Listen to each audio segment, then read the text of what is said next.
Hello friends, welcome back to Santosh kitchen.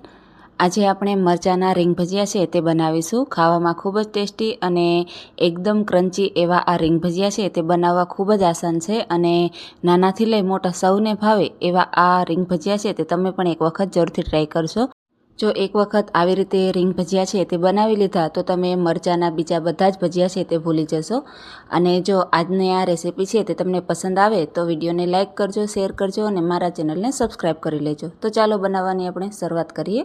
એના માટે મેં 250 ગ્રામ જેટલા મરચાં છે તે લીધેલા છે। આવા મોટા મરચાં આવે તે લેવાના છે, જેથી કરી અને તે વધારે તીખા છે તે ન હોય અને એકદમ સરસ એવી રીંગ પણ પડે। તો હવે આપણે મરચાંને છે તે આવી રીતે ગોળ કટ કરી લેવાના છે। થોડી એવી મોટી રીંગ છે તે આપણે રાખીશું, જેથી કરી અને ભજીયા પાડતી વખતે એકદમ આસાની રહે। તો બસ આ જ રીતથી આપણે બધા જ મરચાં છે તેને કટ કરી લેવાના છે।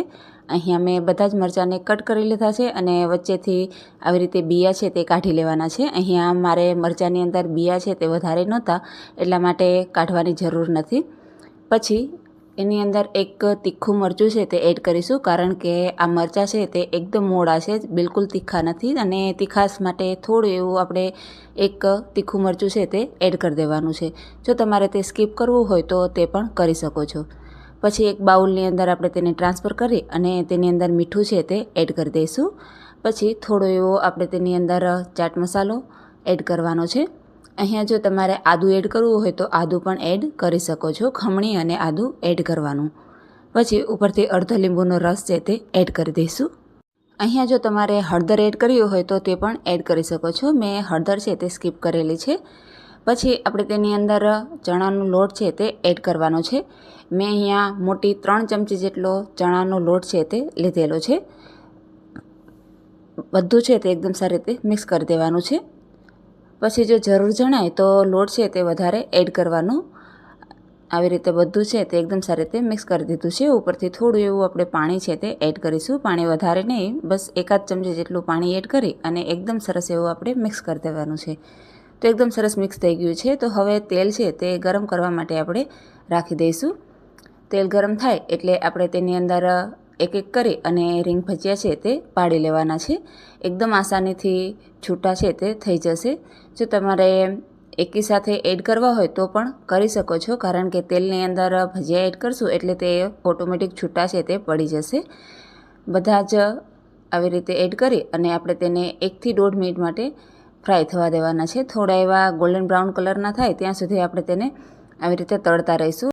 હવે તમે જોઈ શકો છો કે ભજીયા છે તે એકદમ સરસ એવા ગોલ્ડન બ્રાઉન કલરના થઈ ગયા છે અને એકદમ ક્રન્ચી એવા પણ થઈ ગયા છે। તો હવે આપણે તેને એક પ્લેટની અંદર કાઢી લેવાના છે। તો બસ આ જ રીતથી આપણે બધા જ ભજીયા છે તેને તળી લેવાના છે।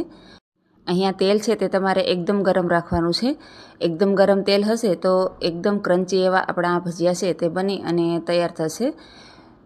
આને જ્યારે પણ ખાવા હોય ત્યારે તાત્કાલિક જ તળી અને તૈયાર કરવા, નહીં તો જો લાંબો ટાઈમ સુધી રહેશે તો તે થોડા એવા પોચા થઈ જશે। એટલા માટે જ્યારે ખાવા હોય ત્યારે જ તેને તળવાના। તો આપણા આ સરસ મજાના રીંગ ભજીયા છે તે બની અને તૈયાર થઈ ગયા છે। તો હવે આપણે તેને એક સર્વિંગ પ્લેટની અંદર કાઢી લઈશું। તો આપણા સરસ મજાના નાનાથી લઈ મોટા સૌને ભાવે એવા મરચાંના રીંગ ભજીયા તૈયાર છે। તો તમે પણ એક વખત આ રેસીપી જરૂરથી ટ્રાય કરજો અને આને આપણે ટમેટો કેચઅપ અને ચટણીની સાથે સર્વ કરી શકીએ છીએ।